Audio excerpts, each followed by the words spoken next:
Her kommer en lille guide til, hvordan du bruger det digitale ydelseskort i BUPL's digitale A-kasse. Det er dagpengekortet, og det er efterlønskortet. De to kort er stort set ens. Hvis du vil se denne video i fuld skærm, så kan du nede i højre hjørne vælge fuld skærm. Du begynder med at logge ind. Det gør du ved at klikke i øverste højre hjørne på login.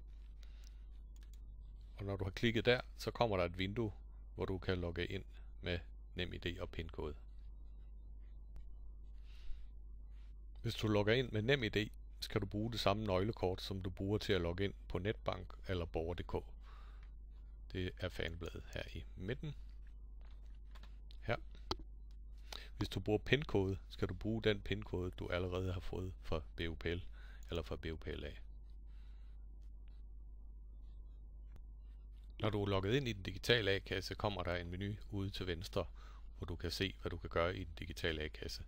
Blandt andet under udbetaling kan du udfylde dagpengekort eller efterlønskort.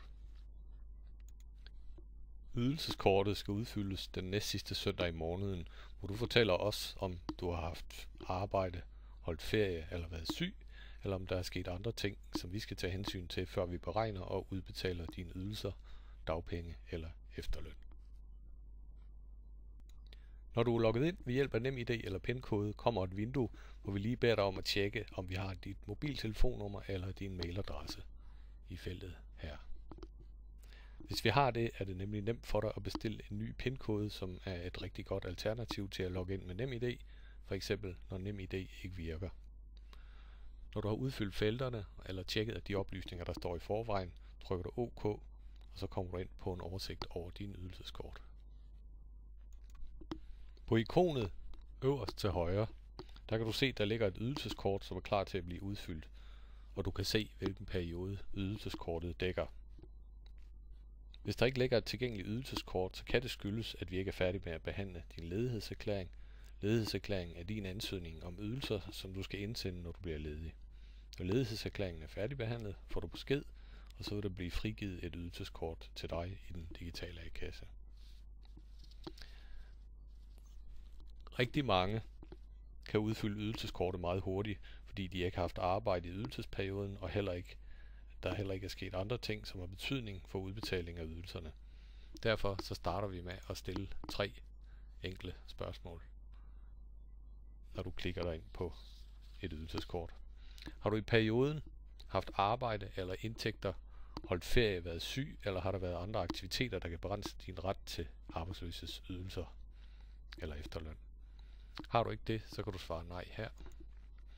Har du i perioden fået udbetalinger fra privat tillægsforsikring ud over BUPL's lønsikring, som ikke tæller med her, så kan du også svare nej.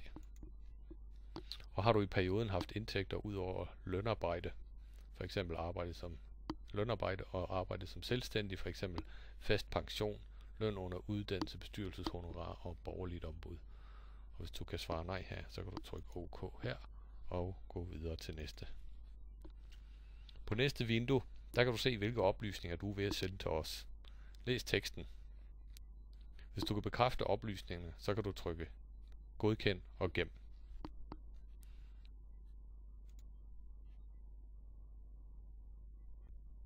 Når du har gjort det, så får du en kvittering på, at du har udfyldt dit dagpengekort for perioden. Og hvis du gerne vil have dokumentation for, at ydelseskortet er sendt, så kan du bede om en kopi per mail, eller du kan få en kvittering udskrevet her. Når du er færdig, så kan du trykke afslut.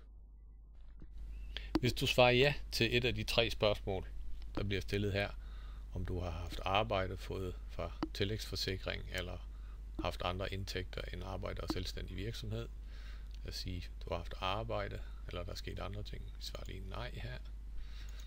Men hvis du svarer ja til en af de 3, så er det fordi, der er noget, du skal uddybe, fordi det har betydning for udbetaling af dine ydelser. Derfor så kommer du så til en ny side, hvor du skal fortælle os, hvad det er, der er sket. Det, der er sket, det kalder vi aktiviteter, og de ligger her. Der kan man vælge forskellige aktiviteter.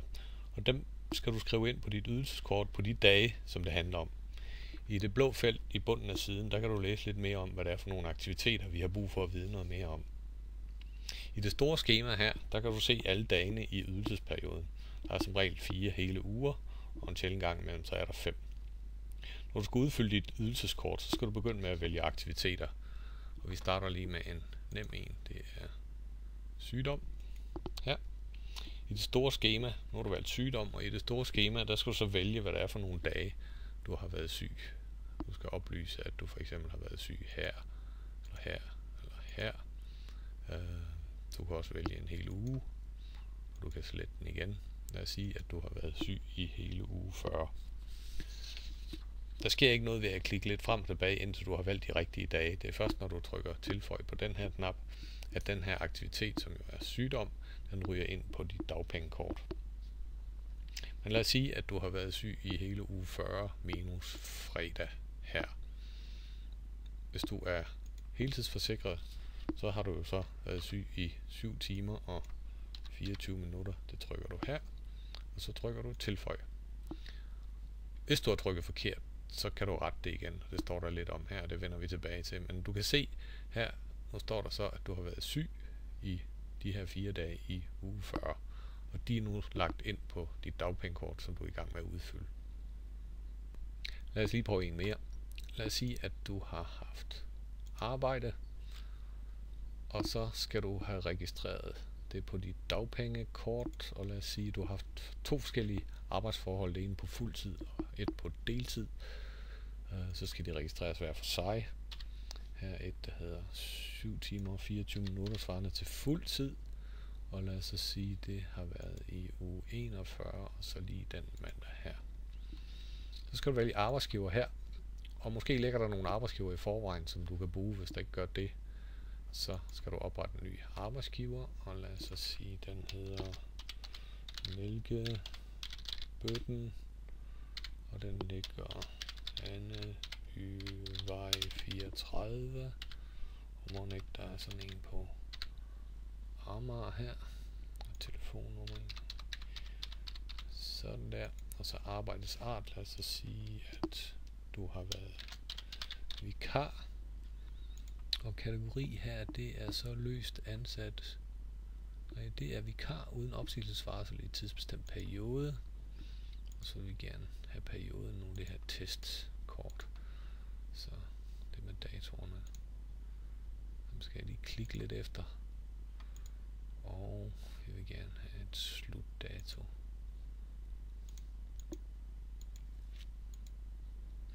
Lad os sige, det var her.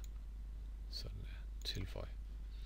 Nu har jeg tilføjet arbejdsgiveren, det vil sige, at arbejdsgiveren er tilgængelig i den kasse her, hvor du kan vælge arbejdsgiver, når du er begyndt at udfylde kort. Jeg får lige en advarsel her om, at jeg er i gang med at tilføje en aktivitet. Jeg vælger arbejdsgiveren her, Mælkebøtten, og så trykker jeg tilføj. Og så kan du se, at arbejdsforholdet det er tilføjet her. Du kan se, hvad det er for noget. Du kan se, hvad det er for nogle dage. Og nederst på siden, der kan du så se, hvor mange timer, der så er registreret.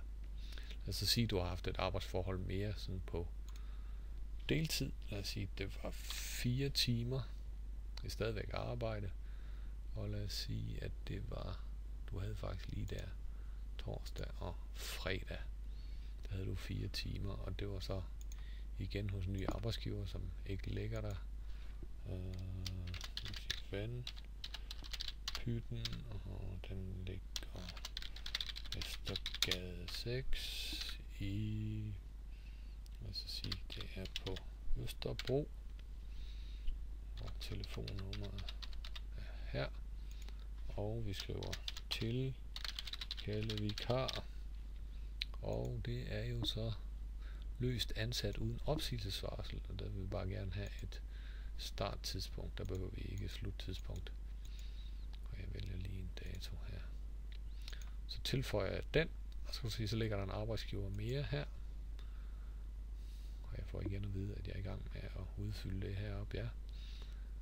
Og det var så Vandpytten. Og det var 4 timer, og så tilføjer jeg. Og nu kan du se, nu er dagpengekortet opdateret med nogle aktiviteter. Lidt arbejde her, du har været syg i en uge, og så havde du faktisk et vikariat her. Det er så det dagpengekort, som du er ved at sende. Hvis du nu har gjort noget forkert, og så siger, der er noget, jeg skal have rettet, så kan jeg der står en vejledning her, så kan jeg markere de felter, som jeg vil rette. Altså sige, at det der vikariat, det var ikke den dag. Så sletter jeg lige den her aktivitet. Sådan der.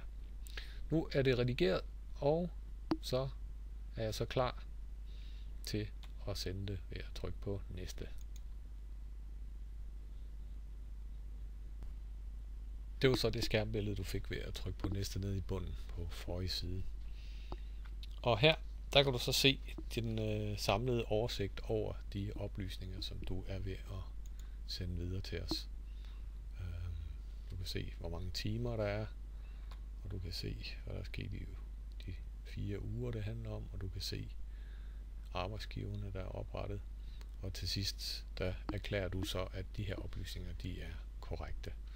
Og man kan sige, når du nu trykker på godkend og gem, så afgiver du oplysninger til A-kassen, så på tro og love.